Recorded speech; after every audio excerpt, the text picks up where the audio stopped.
उत्पत्ति की किताब अध्याय 19। सदोम की दुष्टता। सांझ को वे दो दूत सदोम के पास आए और लूत सदोम के फाटक के पास बैठा था।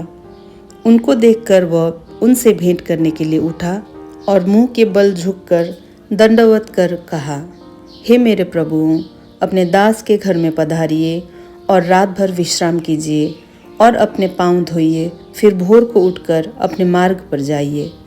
उन्होंने कहा, नहीं, हम चौक ही में रात बिताएंगे। पर उसने उनसे बहुत विनती करके उन्हें मनाया, इसलिए वे उसके साथ चलकर उसके घर में आए और उसने उनके लिए भोजन तैयार किया और बिना खमीर की रोटियां बनाकर उनको खिलाई। उनके सो जाने से पहले सदोम नगर के पुरुषों ने जवानों से लेकर बूढ़ों तक वरन चारों ओर के सब लोगों ने आकर उस घर को घेर लिया और लूत को पुकार कर कहने लगे, जो पुरुष आज रात को तेरे पास आए हैं वे कहाँ हैं? उनको हमारे पास बाहर ले आ कि हम उनसे भोग करें। तब लूत उनके पास द्वार के बाहर गया और किवाड़ को अपने पीछे बंद करके कहा, हे मेरे भाइयों, ऐसी बुराई न करो। सुनो, मेरी दो बेटियां हैं, उन्होंने अब तक पुरुष का मुंह नहीं देखा।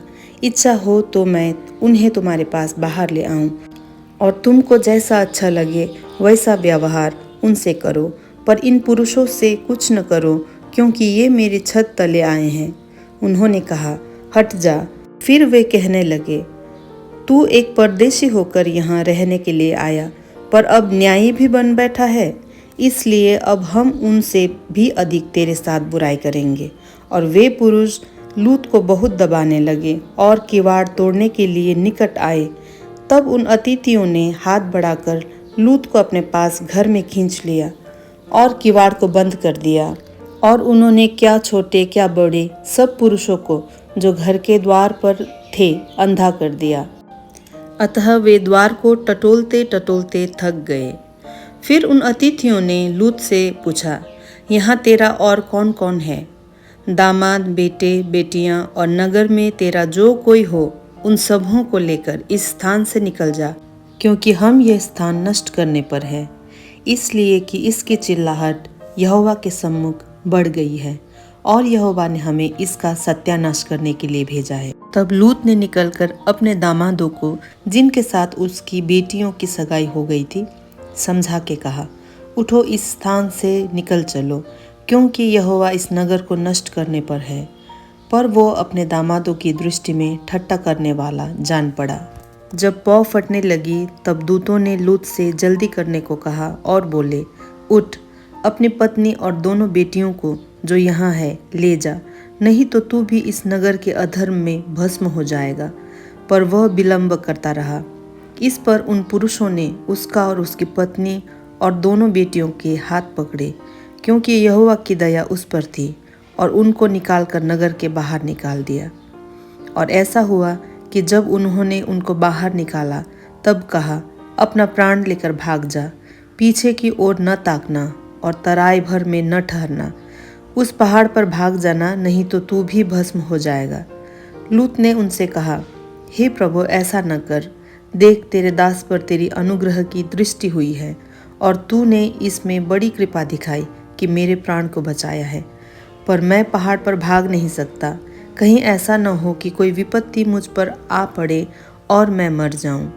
देख, वह नगर ऐसा निकट है कि मैं वहां भाग सकता हूं, और वह छोटा भी है, मुझे वहीं भाग जाने दे। क्या वो नगर छोटा नहीं है और मेरा प्राण बच जाएगा?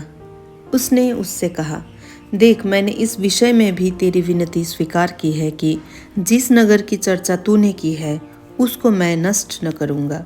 फुर्ती से वहाँ भाग जा, क्योंकि जब तक तू वहाँ न पहुँचे तब तक मैं कुछ न कर सकूँगा। इसी कारण उस नगर का नाम सोअर पड़ा। लूत के सोअर के निकट पहुँचते ही सूर्य पृथ्वी पर उदय हुआ। तब यहोवा ने अपनी ओर से सदोम और अमोरा पर आकाश से गंधक और आग बरसाई और उन नगरों को और उन संपूर्ण तराइयों को और नगरों के सब निवासियों को भूमि की सारी उपज समेत नष्ट कर दिया।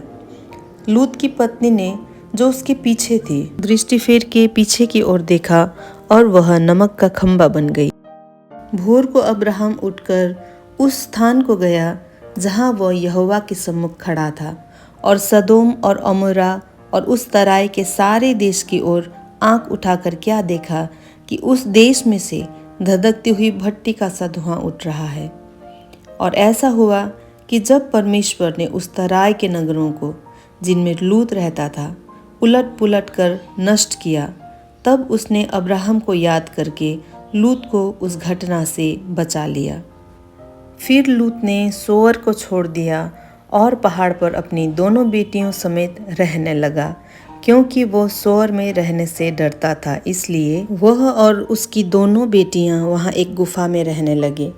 तब बड़ी बेटी ने छोटी से कहा, हमारा पिता बूढ़ा है और पृथ्वी भर में कोई ऐसा पुरुष नहीं जो संसार की रीति के अनुसार हमारे पास आए। इसलिए हम अपने पिता को दाख मधु पिलाकर उसके साथ सोएं, जिससे कि हम अपने पिता के वंश को बचाए रखें। उन्होंने उसी दिन रात के समय अपने पिता को दाख मधु पिलाया। तब बड़ी बेटी जाकर पिता के पास लेट गई, पर उसने न जाना कि वो कब लेटी और कब उठ गई।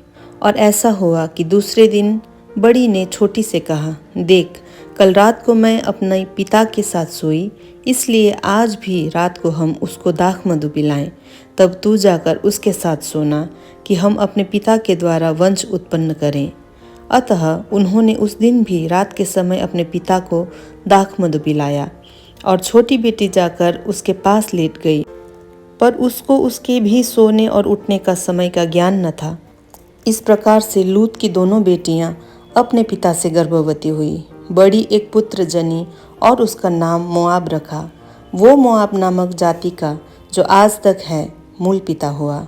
और छोटी भी एक पुत्र जनी, उसका नाम बेनम्मी रखा। वो अम्मोनी वंशियों का, जो आज तक है, मूल पिता हुआ। उत्पत्ति अध्याय 19 यहाँ समाप्त होती है।